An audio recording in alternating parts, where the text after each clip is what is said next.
Version के साथ। जैसे कि हमें पता ही है, लास्ट जो ओसीएम का पेपर आईएमपीस मैंने दिए थे, वही सेम आईएमपीस बहुत सारे, मैक्सिमम आपके जो पेपर में के क्वेश्चन थे उसी आईएमपी में से आए थे। और बहुत सारे स्टूडेंट्स के मुझे कॉल्स एंड कमेंट्स भी आए कि मैम आपने जो पेपर प्रेजेंटेशन प्लस जो टाइम मैनेजमेंट हमें बताया था वो हमारे लिए बहुत यूजफुल रहा। बहुत सारे बच्चों का 2 आवर्स में ही पेपर अच्छे से लिख के हो गया था। तो आई एम बैक हियर। कल आपका एसपी का पेपर है और सेम एसपी के पेपर के लिए हम लोग आज time management plus how to solve your paper, paper presentation, questions कैसे आते हैं, और इसके साथ ही मैं आज आपके साथ में मेरी ही अपनी बुक, बहुत सारे बच्चे आप में के शायद जानते होंगे या जो नहीं जानते हैं उनके लिए मैं बता देती हूँ, मेरी अपनी एसपी की बुक पब्लिश्ड है निकिता पब्लिकेशन का, सेक्रेटरियल प्रैक्टिस। और उसी बुक में मैंने क्वेश्चन पेपर शेयर किया था, किस तरह से आंसर लिखने चाहिए, उसका भी मैं एक पीडीएफ इसके अंदर शेयर कर रही हूँ। आपको क्वेश्चन आंसर दोनों मिलने वाली है पीडीएफ के अंदर, पर्टिकुलरली इस जो हम लोग आज वीडियो में डिस्कस कर रहे हैं उस चीज के लिए। सो सेफ स्टे ट्यून्ड, ताकि हम लोग आगे डिस्कस कर सके कि किस तरह से आपको सॉल्व करना है ना। मैं आपको दिखा देती हूँ, will move forward. First of all हम लोग देख लेते हैं कि हमारा प्रेजेंटेशन हमको किस तरह से रखना है, राइट। तो फॉर एग्जाम्पल ये आपका जो पेपर है, आपको व्हाइट कैनवस दिखाई दे रहा है अभी, और इस व्हाइट कैनवस पे आपका जो ये पेपर है, हम लोग देखते हैं पेपर को सॉल्व कैसे करना है सबसे पहले। तो फॉर एग्जाम्पल जैसे मैंने आपको पहले बताया, ये अपना स्क्वायर पेपर है। स्क्वायर पेपर में ये मार्जिन पहले से ड्रॉ की हुई है। एक साइड में 1/2 इंच वाली मार्जिन देना है, ये मैं हमेशा ही बताती हूँ। पेपर प्रेजेंट अच्छे से होता है। क्वेश्चन नंबर्स हमेशा इस मार्जिन के अंदर के साइड ही लिखो, नीचे पीटीओ प्लीज टर्न ओवर ऐसा कुछ भी नहीं लिखना है। Very basic thing. इसके आगे हम लोग चलते हैं। हमारे को जो टाइम मैनेजमेंट हमें करना है, उस टाइम मैनेजमेंट के लिए मैं आपको पहले बता देती हूँ कि टाइम मैनेजमेंट आपको किस तरह से करना है। उसके बाद हम देखेंगे कि पेपर में है क्या चीज, है ना, किस टाइप के क्वेश्चन है ये सारा। अब जैसे कि हमें पता ही है 3 hours in the sense 180 minutes है। इस 180 मिनट्स में सबसे पहले हमको 5 मिनट्स देने हैं फॉर दिस मार्जिन, प्लस किस तरह के क्वेश्चन आए उसमें। अब इसमें आप क्या करोगे, क्वेश्चन नंबर 1 पढ़ोगे क्या? बिल्कुल नहीं, हम पेपर को रिवर्स डायरेक्शन में पढ़ेंगे। रिवर्स डायरेक्शन में पढ़ने से क्या होगा, you'll have an clear idea कि क्या क्वेश्चन है और हमें कौन से सॉल्व करने हैं। जैसे कि आपको पता ही है, क्वेश्चन नंबर 2 से लेके तो लास्ट क्वेश्चन जो हमारा है विच इज क्वेश्चन नंबर 8, यहाँ तक आपके पास में चॉइसेस एंड ऑप्शंस है। तो सबसे पहले इस 5 मिनट में इन चॉइसेस एंड ऑप्शन को टिक कर लो। सेकंड क्या कर रहे हो, क्वेश्चन नंबर 7 के अंदर हमें लेटर है। अब लेटर एक पेज में तो आपका होने नहीं वाला है, राइट। तो आपको इसमें करना क्या है, हमें इसको 2 पेजेस के लिए आपको एक स्क्वायर फॉर्मेट चाहिए, तो आप ड्रॉ कर लो। आगे आपको पेपर में मैं आपको दिखाऊंगी कि किस तरह का हम लोग को इसमें इंक्लूडेड करवाना है। मूविंग फॉरवर्ड, क्वेश्चन नंबर 8 तो आप टिक कर रहे हो और बाकी के में भी टिक मार्क्स लगा लो कि आपको क्या करना है, ये आपको क्लैरिफाई हो जाएगा। This is your very basic thing कि आपको करना क्या है। मूविंग फॉरवर्ड, नेक्स्ट अगर हम लोग चलते हैं कि हम लोग को किस तरह से टाइम मैनेजमेंट करना है, कि है तो चलो मैम हमको टाइम मैनेजमेंट तो आप करने सिखा ही रहे हो, बट टाइम मैनेजमेंट करना कैसे है वो मैं आपको सिखा देती हूँ। पहले हम लोग देख लेते हैं कि क्वेश्चंस किस तरह के आएंगे, इनके क्वेश्चन पेपर हमें है क्या। तो जैसे कि आप देख सकते हो यहाँ पे हमारा जो पेपर है, paper consist of how many questions, 8 questions. OCM जैसा लगभग वैसा ही है। तो क्वेश्चन नंबर 1 में you have a lot of options, आपके सामने बहुत सारे ऑप्शंस अवेलेबल है। इन ऑप्शंस में से हमें चूज करना है। Again it is for 20 marks, मतलब कोई भी 4 आएंगे यहाँ से। फिर वो 4 सेलेक्ट द करेक्ट ऑल्टरनेटिव भी हो सकता है, या फिर मैच द पेयर्स भी हो सकता है, 1 वर्ड फॉर द फ्रेज भी होगा, ट्रू और फॉल्स, ऑड वन आउट सारे रहेंगे। मैं आपको बता देती हूँ किस तरह से लिखना है। अगर suppose question number 1A, select the correct option and rewrite the sentence, अगर ये आ जाता है तो रीराइट है, ऑप्शन सेलेक्ट करो और उसको फिर से लिखो। सेकंड मैच द पेयर्स आता है तो राइट ही आपको लिखना है, ऐसा नहीं होता है 1A 2B इस तरह से लिखते हैं बच्चे बहुत बार, वैसा नहीं लिखना है, पूरा लिखना है 1, उसका पूरा आंसर आगे डैश करके वो लिखना है आपको। तो गिव 1 वर्ड और फ्रेज, इसमें पूरा सेंटेंस लिखते हुए टाइम पास मत करो। Question number 1C first directly answer, ये अपने को चाहिए। अगेन इसका आंसर एक लाइन से ज्यादा नहीं जाना चाहिए। वो आपको पूछ रहे term, they are asking you about term, they are not asking you about right in sentence, they are asking about term, word और फ्रेज। इसका एक वर्ड में भी रह सकता है, टर्म में भी रह सकता है, 3 से 4 फ्रेज भी रह सकता है वो। स्टे ट्रू और फॉल्स, सिर्फ ट्रू है या फॉल्स इतना लिखो, दैट्स इट। इसके अंदर सेंटेंस लिखता हूँ फिर उसको ट्रू और फॉल्स लिखता हूँ, ये नहीं करना है। सिर्फ ट्रू और फॉल्स, कंप्लीट द सेंटेंस, उसके अंदर सेंटेंस पूरा लिखना है आंसर के साथ में। यहाँ पे ऑप्शन नहीं रहते, पहले वाले में आपको ऑप्शन मिल जाएंगे। ऑड वन आउट, इसमें भी जो ऑड वन आउट है जो अलग है वही लिखो, बाकी मत लिखो। Correct option from the bracket, ये तो सबसे इजी काम है। जितने दिए चार है, 4 से 5 ऑप्शन रहेंगे, उसमें से सिलेक्ट करो और फिर से रिराइट कर दो। आंसर इन वन सेंटेंस, यहाँ पे वन सेंटेंस है। वन सेंटेंस बच्चे बोलते हैं मैं वन सेंटेंस 1 लाइन लिखूं कि 2 लाइन लिखूं। वन सेंटेंस का मतलब होता है पूरा सेंटेंस चाहिए, लाइन्स नहीं। तो it can be from 2 line to 3 line also. Moving forward, correct the underline word and rewrite the following sentences. Underline word जो है वो रॉन्ग है, उसको आपको करेक्ट करना है। Okay, moving forward, arrange in proper order. आपको जैसे ऑड वन आउट में बहुत सारे टर्म्स दिए थे, यहाँ पे बहुत सारे टर्म्स है, उसको ऑर्डर में लगाना है। ठीक है, कि पहले क्या होएगा, है ना। पहले कॉल आते हैं, पहले इशू होता है या रीइन्वेंशन होता है, ये सारा आपको इसमें यहाँ पे डालना है। Next, explain the term and concept. इसके अंदर भी आप यहाँ पे देख लो, आपको यहाँ से इस पर्टिकुलर पार्ट से, जिसके मैंने पहले कहा, यहाँ पे आपको सारे ऑप्शंस वाले मिल जाएंगे। अब यहाँ पे टर्म्स आपको 6 वाले रहेंगे, उसमें से आपको 4 ही लिखने हैं, 2 मार्क्स ईच। अगेन एक पैराग्राफ में 3 से 4 लाइन में रहेंगे। मैं आपको पूरा paper with an question, example and solve, ये आगे वाले इसमें हम देखने वाले, तो आपको और क्लैरिफिकेशन आएगा कि लिख कैसे रहना है। मैं आपको एक एक सारा बताऊंगी। मूविंग फॉरवर्ड, हम लोगों के पास में है स्टडी द फॉलोइंग केस और situation and express your opinion. अब इसमें 3 दिए, 3 में से 2 लिखना है। 3 मार्क के लिए एक है, मतलब 3 क्वेश्चन आएंगे, या कभी कभी 2 क्वेश्चन। 3 क्वेश्चन आते हैं तो ए बी सी, 1 मार्क के लिए एक। 2 आते हैं तो first one will be for 1 mark and second one will be for 2 mark. उसके बाद में हमारे पास में question number 4, distinguish between. 4 mark के लिए एक है, 4 आएंगे, 3 लिखना है। 4 ही मार्क्स है, मतलब ये नहीं, मैंने हमेशा कहा है फर्स्ट +1 लो, हमेशा एक 1 डालो। तो 4 मार्क के लिए तो 4 पॉइंट्स नहीं लिख रहे हैं हम लोग, यहाँ पे 5 पॉइंट्स लिख रहे हैं।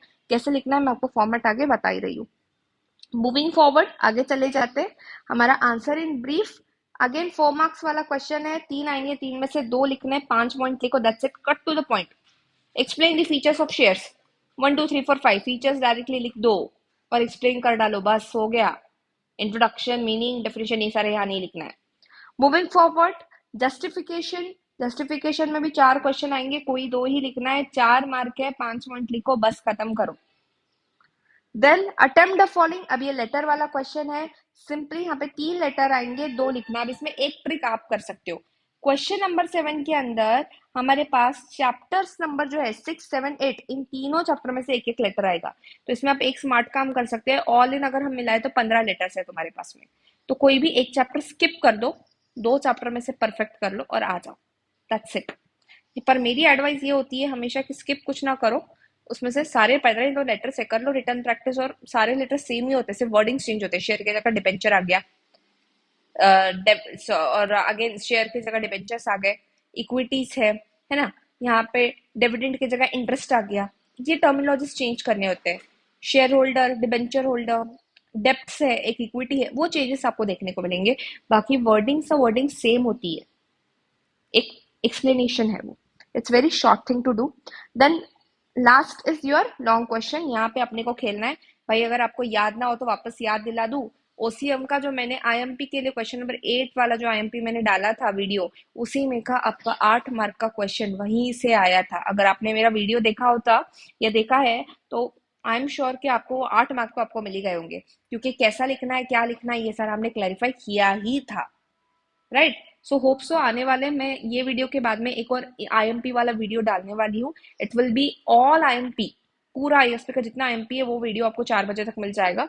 तो आपको वो तो अच्छे से करना ही है, इसलिए बोल रही हूँ 4 बजे तक आपने को जो पढ़ाई करनी है आपको वो कर लो। 4 बजे के बाद, आज 4 बजे के बाद और कल एग्जाम के पहले तक just go through my video, that's it. उसके आगे कुछ करने की जरूरत ही नहीं है, कुछ करो भी मत, ठीक है। चलो, will move to our time management. अब ब्लैंक शीट पे मैं आपको टाइम मैनेजमेंट क्या करना है वो मैं आपको बता देती हूँ।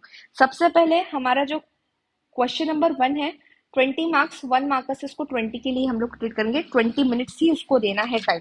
फिर क्वेश्चन नंबर 2 के लिए अगर मैं बात करूँ तो क्वेश्चन नंबर 2 के लिए we have to go give 4 लिखने हैं, 2.5 ईच।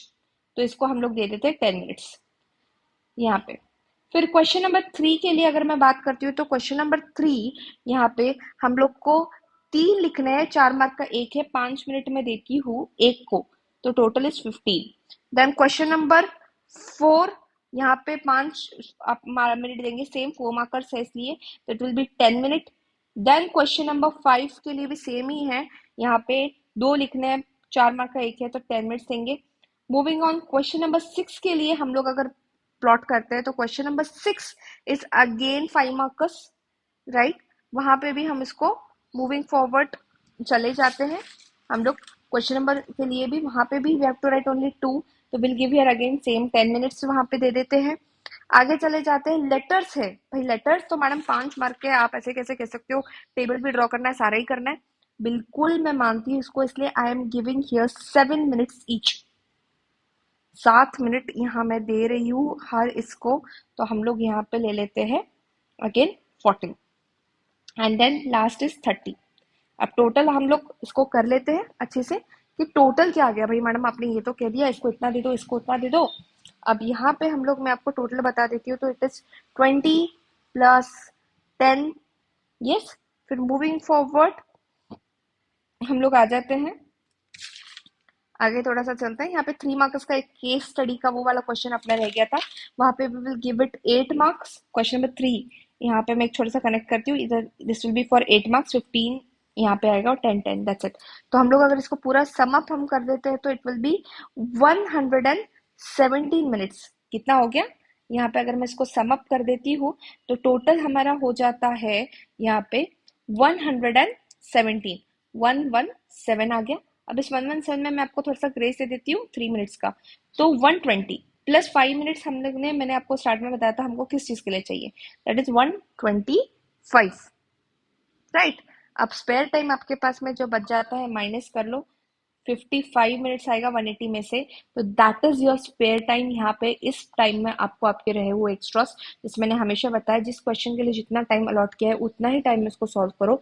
बचा हुआ स्पेयर टाइम में सॉल्व करो, समझो 20 मिनट भी आपके स्पेयर टाइम में के चले जाते हैं रिमेनिंग के लिए।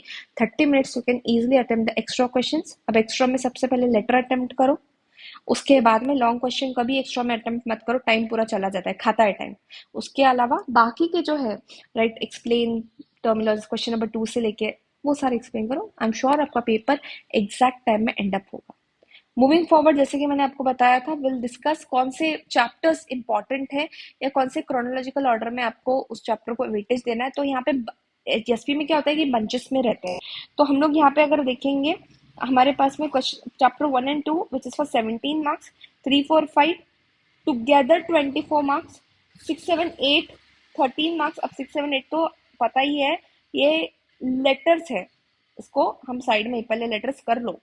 उसके बाद फिर आगे 9 10 7 and 9 marks and last one is this one. तो इसको better advice what I suggest, पहले सबसे पहले ये कर लो payment of dividend, then go for this chapter number 4, उसको सेकेंड लेवल पे करो। फिर बंच उठाते हैं, then will go for a bunch which is this one 3 number, then this one 1 and 2 2 number. Fundamentals of market, ये अब again मैं clear करती हूँ, आपने अभी अभी ओसीएम का पेपर लिखा है, अब एसपी का लिख रहे हो फिर इको का लिखोगे, मार्केट तीनों में अलग होते हैं, मार्केट के एक इसमें मत जाओ। Then will go for this one which is 5 number and last में हम लोग इसको करेंगे लेटर्स को, या फिर इसमें एक और एक कर सकते हो, पहले लेटर्स कर लो और इन पांचों को बाद में कर लो, दैट्स इट। अब हम लोग आगे मूव करते हैं, मैं आपको एक बता देती हूँ कि आप जो क्वेश्चंस है वो किस तरह के जनरली हो सकते हैं, वो मैं आपको एक आइडिया दे देती हूँ। तो यहाँ पे देख लो, ये मेरा सैम्पल पेपर है जो मेरी बुक पब्लिश हुई थी उसमें का। यहाँ पे आपको क्वेश्चंस देखने को मिलेंगे ही मिलेंगे। देन क्वेश्चन नंबर 1 हो गया, क्वेश्चन 2 3 4 एक्स्ट्रास भी स्टार्ट किए हैं, सॉल्व किए हुए, and this again moving forward IMPs में मैं कवर अप करने वाली हूँ, बट ये क्वेश्चन नंबर के है ना, देखो सिंपल मैं बता रही हूँ, मेरे इस पेपर में का कोई भी क्वेश्चन स्किप नहीं करना है, ये पूरे आईएमपी ही है, इट इज ऑल आईएमपी, ये करना ही है अपने को। उसके बाद में लिखना कैसे, भाई मैंने आपको बताया था लिखना कैसे, लेकिन एसपी में मैं आपको पर्टिकुलरली बता रही हूँ किस तरह से। रीराइट द सेंटेंस, आप यहाँ से देख ही सकते हो, अंडरलाइन किया है मैंने सेंटेंस को राइट आंसर के साथ लिख के, और किसके मार्क्स है वो भी लिखा है, 1 मार्क फॉर ईच। सेम यहाँ पे आप करेक्ट एक फ्रेज बताओ, वहां पे किस तरह से लिखना है वो बताए, फिर 1 मार्क फॉर ईच ही है ये सारे। Again we will move forward, it is the next one which is give one word or phrase match the following, one word phrase, वो सारी चीजें यहाँ पे मैंने कंडक्ट की है। अगेन हम लोग आ जाते हैं, आगे चलते हैं भाई। तो आपका जो देख लो यहाँ पे explain the following, explain the following को किस तरह से करिए एक्सप्लेन, मैंने दो दो पॉइंट पे एक्सप्लेन किए, 2 मार्क्स ईच, सिंपल है, 1 मार्क, ये 1 मार्क हो गया, कंसिस्ट ऑफ 2 मार्क्स। इसमें आप पॉइंट्स में लिखने का फायदा ये होता है कि डायरेक्टली एग्जामिनर भी चेक कर रहा है अच्छे से, आपको भी मिल रहा है। देन इसमें मैंने और वाले सारे ही लिखे क्योंकि आपको एक आंसर भी मिले। देन जो केस स्टडीज से एक्सप्लेन करने थे, ए बी सी किस तरह से एक्सप्लेन किए, देखो answer cut to the point answer दिए है, यस और no, yes, why yes, answer is given. Then ये आपका डिस्टिंक्शन बिटवीन मैंने पहले भी पेपर्स के लिए बताया है, और अगेन यहाँ पे तो आपको क्लियर में मिल रहा है। तो देखो ये वाला फॉर्मेट है, कितना एलिगेंट लगता है ये फॉर्मेट। आप खाली आपके आंसर शीट में उसमें फर्क इतना है, आप यहाँ पे एक मार्जिन ड्रॉ कर रहे हो, इधर आपकी ऑलरेडी एक मार्जिन आती है और यहाँ से एक और मार्जिन आ गई। This is something what we are going to do.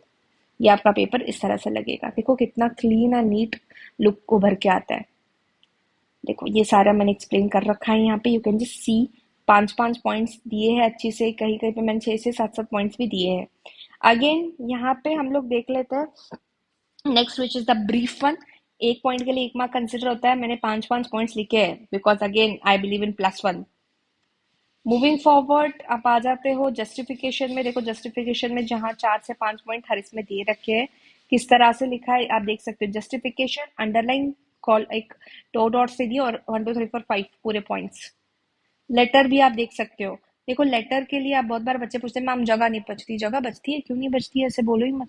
देखो ये आपकी एक मार्जिन आती है, ये सेकेंड मार्जिन, ये पेपर बड़ा है, यहाँ पे साइड में फोल्ड से I am unable to explain, but ये साइड आपको एक और मार्जिन देनी है, ये आपकी ओरिजिनल मार्जिन, इसके अंदर से आपको ये लेटर बनाना है, ठीक है। अब इसमें मैं आपको एक प्लस पॉइंट बता देती हूँ, ये जो कंपनी का नाम है आप तीनों के लिए सेम लिख सकते हो, कोई नहीं बिगड़ता। फिर एड्रेस ये सारा सेम ही रहेगा। उसके बाद चेंज क्या होता है, तो ये आपका बीच का पार्ट चेंज होता है, इसलिए ये चीज़ ध्यान में रखो खाली। वो भी मैक्सिमम मैक्सिमम इसमें ये चीज़ें सेम ही होती है, वर्डिंग सेम होती है, it's just a smart work. And आगे यहाँ पे आपको उसका कंप्लीशन मिलेगा। 3 लेटर्स बहुत important. And then question number 8। अब आप क्वेश्चन नंबर 8 अगर देख रहे हो तो मैंने पहले बोला था डायग्राम्स बनाओ, बहुत अच्छा लगेगा। ये डायग्राम आ गया, देखो क्या लुक दे रहा है। एक इंट्रोडक्शन आ गया, मीनिंग आ गया प्रेफरेंस शेयर का, प्रेफरेंस शेयर के टाइप्स के साथ है। यहाँ पे हमने डेफिनेशंस भी कोट आउट किया, यूनिट एक्सप्लेनेशन को एक्सप्लेन किया। एंड अब आप देख सकते हो कि यहाँ पे टाइप्स को किस तरह से एक्सप्लेन किया, एक टाइप लिखा अंडरलाइन किया, एक टाइप लिखा अंडरलाइन किया, and then second question. So that's all students, I hope ये वीडियोस आपके लिए यूजफुल है। If you find it useful in any of the way, like करो, शेयर करो, कमेंट करो, और ज़्यादा से ज़्यादा आपके फ्रेंड्स एंड फैमिली से चैनल को सब्सक्राइब कराओ। Thank you.